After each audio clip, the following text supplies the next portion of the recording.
Welcome to KINE2253, Motor Development Across the Lifespan. This lecture will discuss the second chapter of Lifespan Motor Development, the 7th edition by Haywood and Getchell.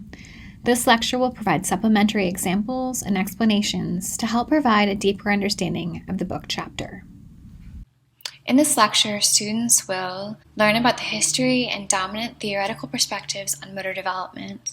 This includes the maturational perspective, information processing perspective, and the ecological or contextual perspective. Importantly, we will consider how these theories or historical studies provide insights to what happens during the course of motor development and why. Let's examine the history of the field of motor development and the dominant theoretical perspectives. The golden age of motor development research occurred between 1877 and 1946. This period was strongly influenced by research in human embryology and biology, particularly notions of Darwinian evolution and genetic inheritance. Many important research tools were developed and utilized during this time, including the documenting of detailed descriptions of behavior, new tools for motion capture, and naturalistic experiments that mimic everyday activities or settings.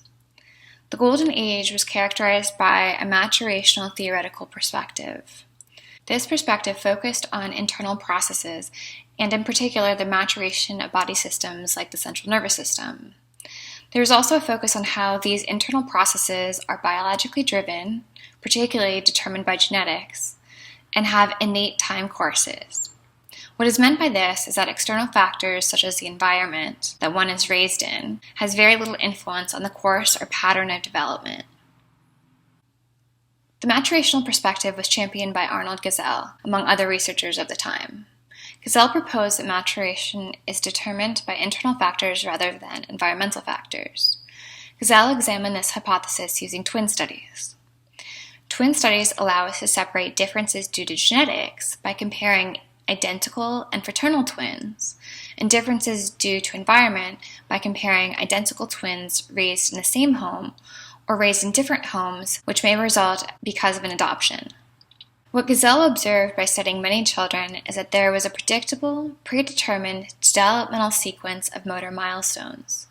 He focused on the similarity in the patterns of development across individuals and across environments, despite some differences in the timing and patterns. A second important researcher that was considered a maturationist was Myrtle McGraw, who was born in Birmingham. She proposed that brain structure and experience were inextricably tied together and that you could not separate brain development from experience or practice. McGraw was famous for her twin studies of Jimmy and Johnny. These twins were given different sets of experiences. Johnny was exercised daily to promote general motor skills and provided specific training on skills like swimming, skating, and navigating obstacle courses. Jimmy was not given these experiences. Despite the enriched experiences that Johnny exhibited, there were very few differences in the onset of important developmental motor milestones between the two twins.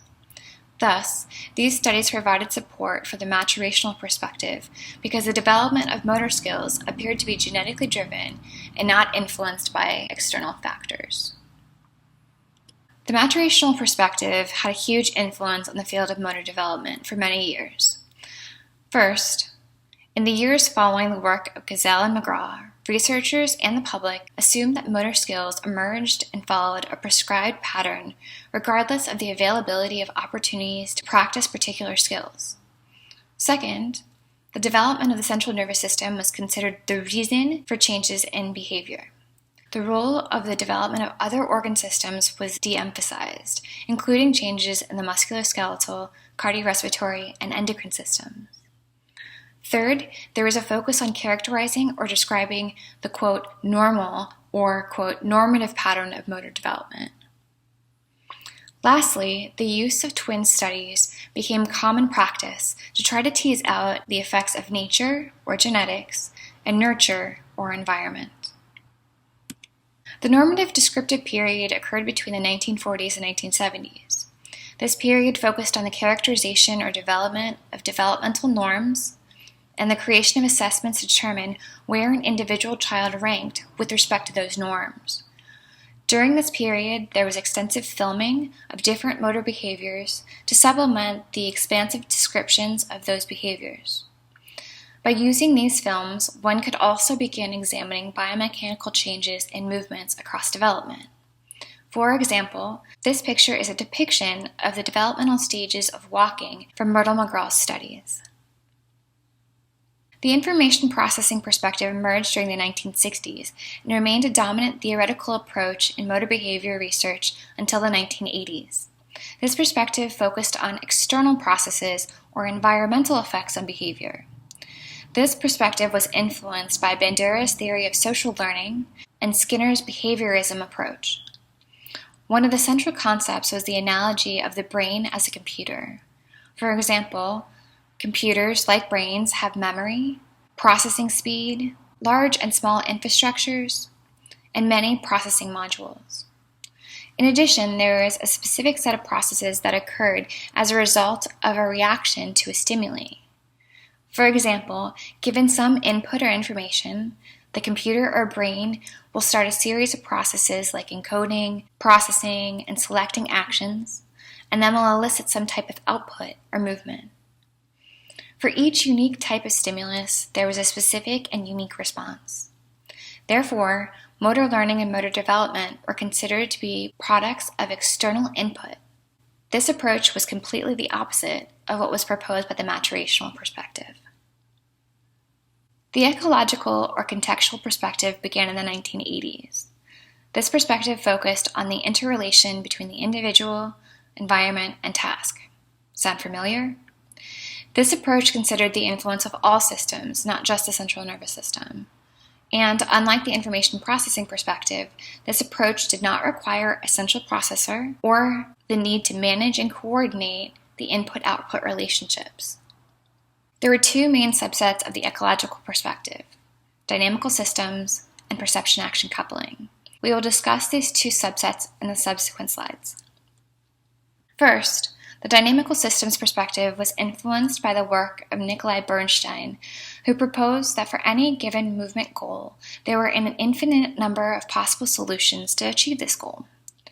For example, if I want to go from one side of the room to the other, I can crawl, walk, leap, skip, gallop, run, or cartwheel my way there.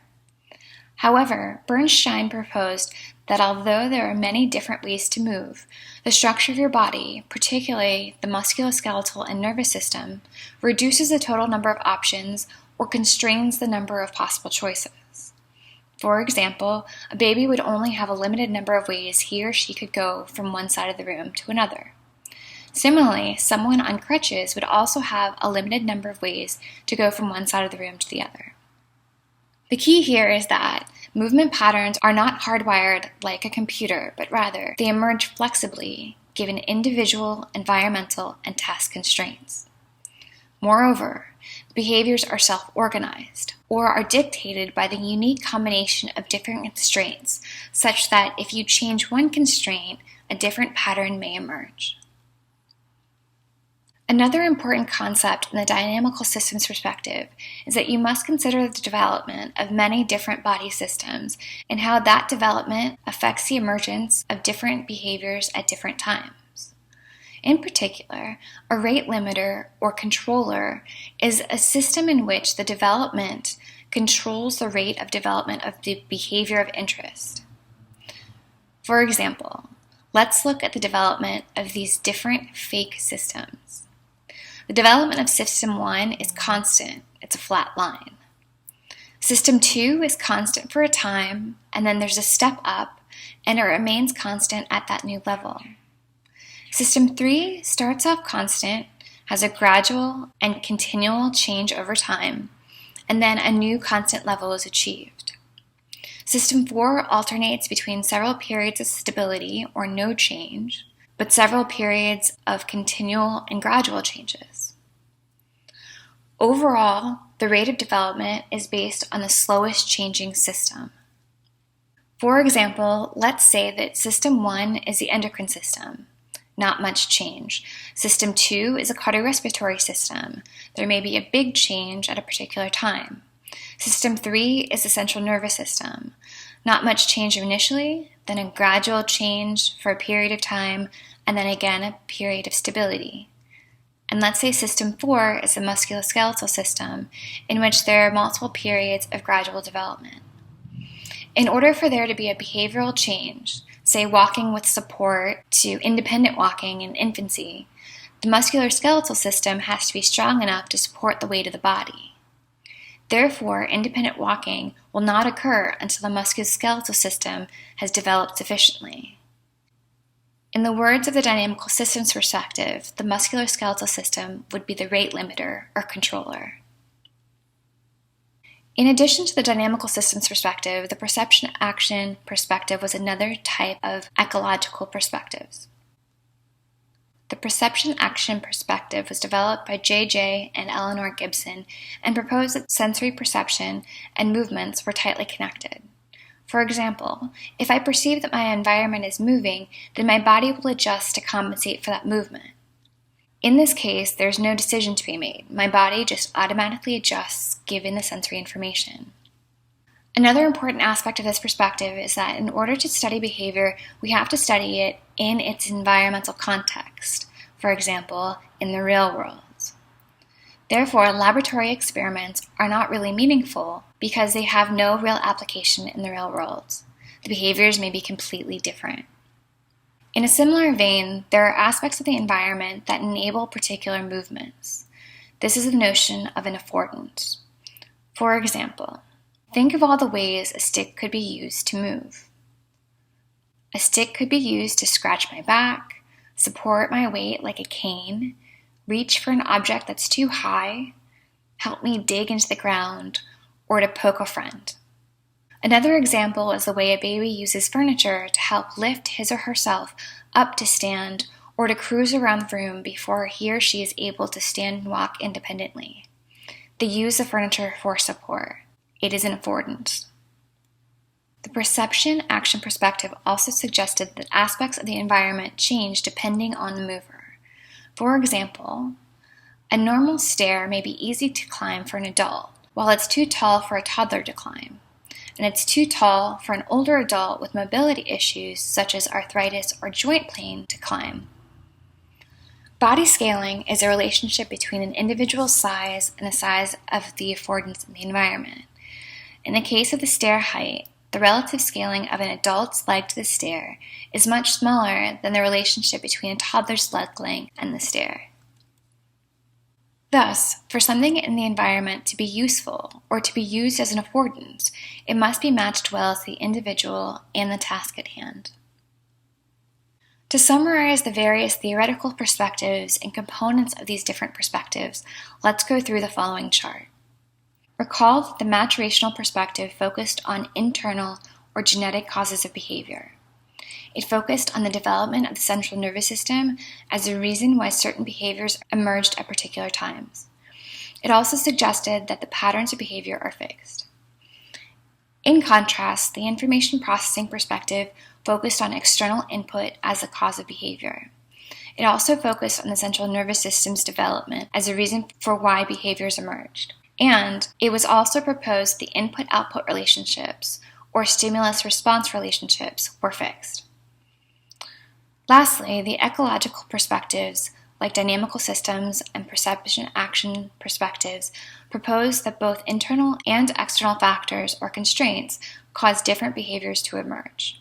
It considered all body systems as important, although the development of some systems would be more important, or rate limiters and controllers of the behavioral changes at particular times. Unlike the other two perspectives, ecological perspectives believed that behaviors were flexible and emerged as a result of the dynamic interactions amongst the individual, task, and environment.